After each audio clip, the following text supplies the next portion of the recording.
Hi my friends, Miss Debbie with a new activity this week. Today we're going to do a cutting activity. This is a very simple little toilet paper roll. You could use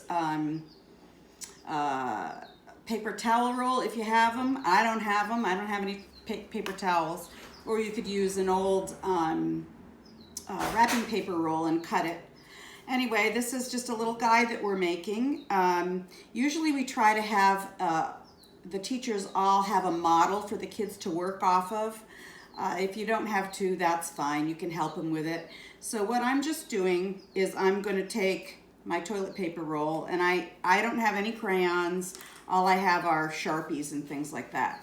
So you can use whatever you've got, use whatever's in the house. You can use highlighters. Maybe I'll make this guy have blue hair instead of black hair.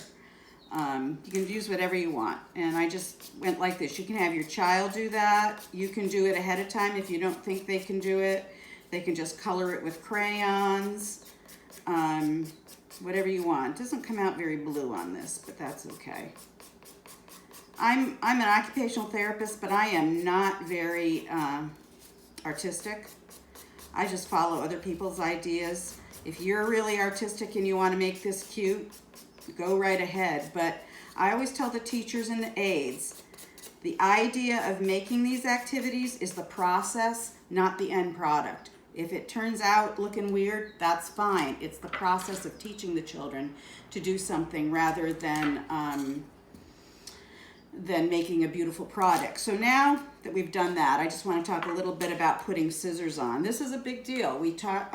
What occupational therapists do is they divide an activity into its smallest parts, and they break it down and learn how to teach a child how to do an activity, one little part at a time if they need to. Now, putting scissors on is kind of a big deal. Most kids need to learn how to put their scissors on.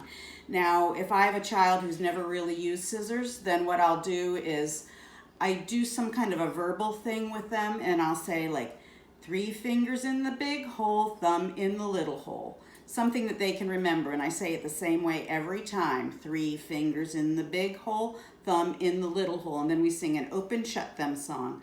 Open, shut them, give a little snip, snip, snip. And that just gives them, kids learn a lot better sometimes when there's a song involved.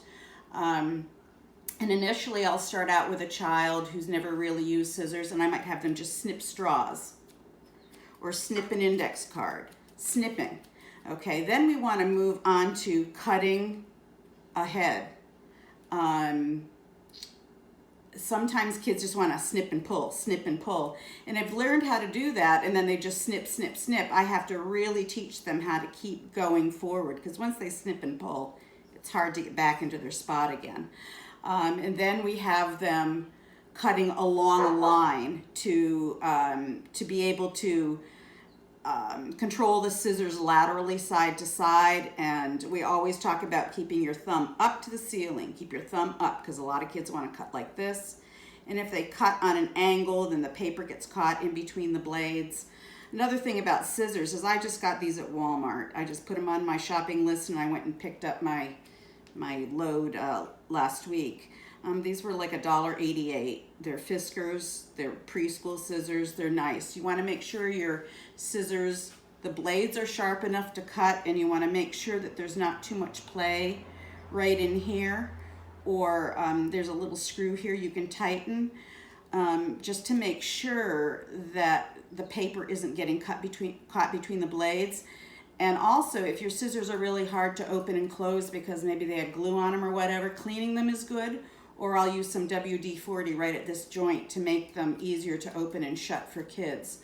Also, there's some kids that have difficulty with opening the scissors. They have no difficulty closing, but the opening is hard. So you can get self-opening scissors. The ones I like are about $5 or $6 on Amazon, and they're called Mapei, M-A-P-E-Y, and they're nice little scissors.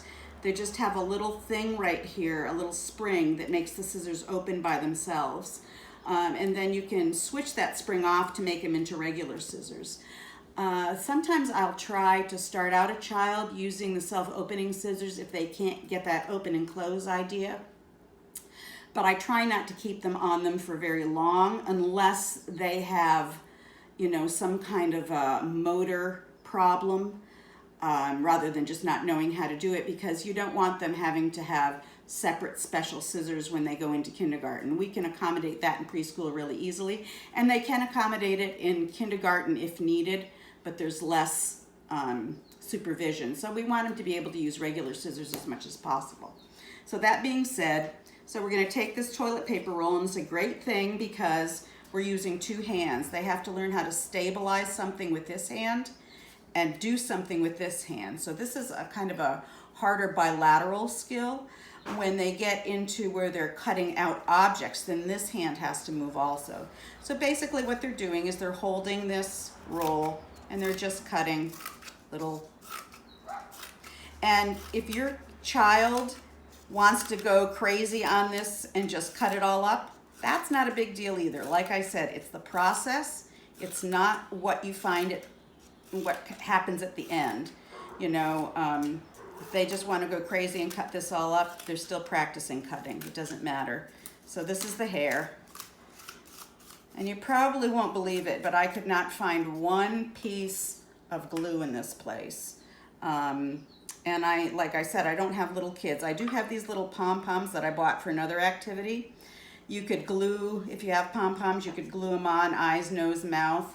I actually use these little, they're little pads that you put at the corner of cupboard doors. So when they close, they don't slap, they close gently on these felt things. So I use those for the guy's eye. You can just use a magic marker and help your child draw on some eyes. Do whatever way they want, a nose, a mouth. On this one, I didn't put a mouth. There's a mouth. And then I just drew some buttons on, and I draw some ears on the side. I mean, like I said, I'm not very artistic, but this is a great activity for your child to practice, and it, you know, you can call them whatever you want. That's it.